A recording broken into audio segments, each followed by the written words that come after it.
नमस्कार, आप देख रहे हैं न्यूज 69 चैनल और मैं हूं आपके साथ अंकिता। चलिए रुक करते हैं खबरों की ओर। गृह मंत्री डॉक्टर नरोत्तम मिश्रा का बयान, कांग्रेस कभी तो गंभीर मुद्दे पर बात करे, इस तरह का सबसे बड़ा और अकारण कह देना कांग्रेस की मानसिकता है। कांग्रेस की राजनीति भ्रम पैदा करने वाली होती है। विधानसभा जनता की गाड़ी कमाई से आयोजित होती है। विपक्ष चाहेगा तो द्वितीय अनुपूरक बजट पर चर्चा होगी।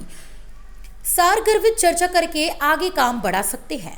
कांग्रेस विषय पर चर्चा करना चाहे, चर्चा करें तो हल्ला ना करें। जनता की गाड़ी कमाई की सदन चलता है। चीते हिंदुस्तान में आ रही हैं, गौरव की बात है। हिंदुस्तान में मध्य प्रदेश के अंदर चीते आ रही हैं और जब भी मध्य प्रदेश के गौरव की बात होगी या देश के गौरव की बात होगी तो प्रदेश के सम्मान की बात होगी, वहां तो कांग्रेस को महान भारत बदनाम भारत में दिखाई पड़ने लगता है।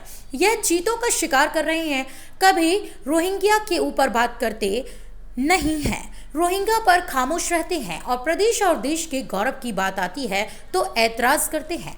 विदेशियों को जो नागरिकता देने की बात आई, मैं जब से गृह मंत्री बना हूं तब से सैकड़ों नागरिकता दी है। कांग्रेस के लोग सत्ता में थे तो उन्होंने क्यों नागरिकता नहीं दी थी? कमलनाथ जी के बयान के बाद ये बात स्पष्ट है कि कांग्रेस का आधार जनजातीय वर्ग में नहीं रहा, इसीलिए अब वो तलाश कर रहे हैं कहां पर जाकर उनकी आधार मजबूत हो जाए।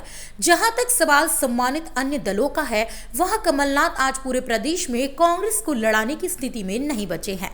पोषण आहार घोटाले में हमने 1 माह का समय मांगा है, आगे बढ़ा सकते हैं। शंकराचार्य के चरणों में विनम्र श्रद्धांजलि, मुख्यमंत्री शिवराज सिंह चौहान स्वयं वहां पर जा रहे हैं। श्रद्धा सुमन अर्पित करने के लिए हिंदू धर्म की ध्वजा पताका फहराने के लिए उन्होंने लंबा कालखंड दिया है। उनके श्री चरणों को नमन। ओजस्वी वक्ता, तेजस्वी व्यक्ति का यूं अचानक चले जाना पीड़ादायी है। उनमें से मैं हमेशा ही सीखता आया हूँ। जब भी इंदौर जाता था उनसे मुलाकात करता था। ऐसे कर्तव्यनिष्ठ व्यक्ति के श्री चरणों को नमन करता हूँ। भोपाल से संवाददाता आदिल खान की रिपोर्ट। ओजस्वी वक्ता और तेजस्वी व्यक्तित्व का धनी था उमेश, और सारगर्भित चर्चाओं में कभी कभी हम उनसे सीखते थे। काल इतना क्रूर हो सकता है, ये कल्पना नहीं थी। कराल काल के गाल में वो ऐसे समा जाएंगे, ये भी कल्पना नहीं थी। जब भी इंदौर जाता था, प्रभारी हूँ, सदैव उनसे सारगर्भित संवाद होता था। अत्यधिक पीड़ादायी था। मेरे को तो सहसा विश्वास ही नहीं हुआ कि ऐसा भी हो सकता है। उनके चरणों में मेरी श्रद्धांजलि, परमपिता परमात्मा से प्रार्थना कि उन्हें स्थान दे अपने चरणों। वहाँ पर मोदी जी इवेंट कर रहे हैं। मोदी जी को पोषण की चिंता नहीं है, पहले चीते छोड़ने आ रहे हैं। देखिए, जब भी ये चीते जो है पूरे हिंदुस्तान में नहीं, ये गौरव की बात है कि हिंदुस्तान में मध्य प्रदेश के अंदर वो आ रहे हैं। और जब भी मध्य प्रदेश के गौरव की बात होगी या देश के गौरव की बात होगी, प्रदेश के सम्मान की बात होगी, तो इनको महान भारत बदनाम भारत नजर आता है। ये आप चीतों पर चीत्कार कर रहे हैं, कभी रोहिंग्याओं पर चीत्कार करते दिखे? रोहिंग्याओं पर खामोश रहते हैं, और प्रदेश के और देश के गौरव की बात आती है तो ऐतराज करते हैं। चीते पे चिड़काई की है, समझ में नहीं आ रही।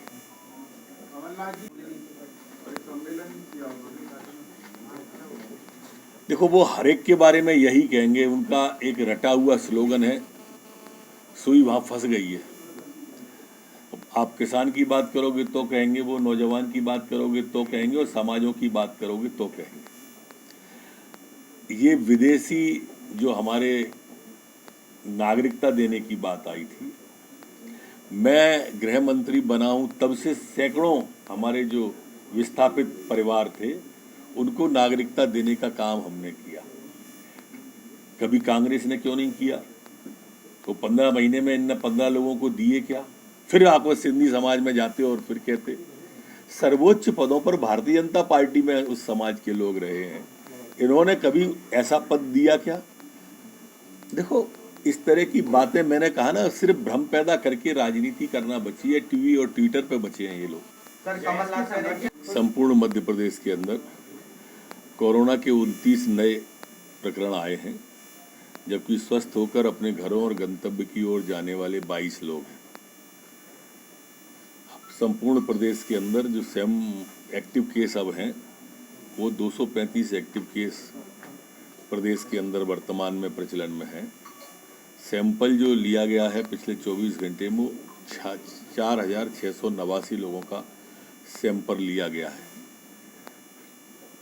प्रदेश के अंदर जो संक्रमण दर वर्तमान में है वो 0.62 है, जबकि रिकवरी की दर हमारी स्थिर 98.7 बनी हुई है।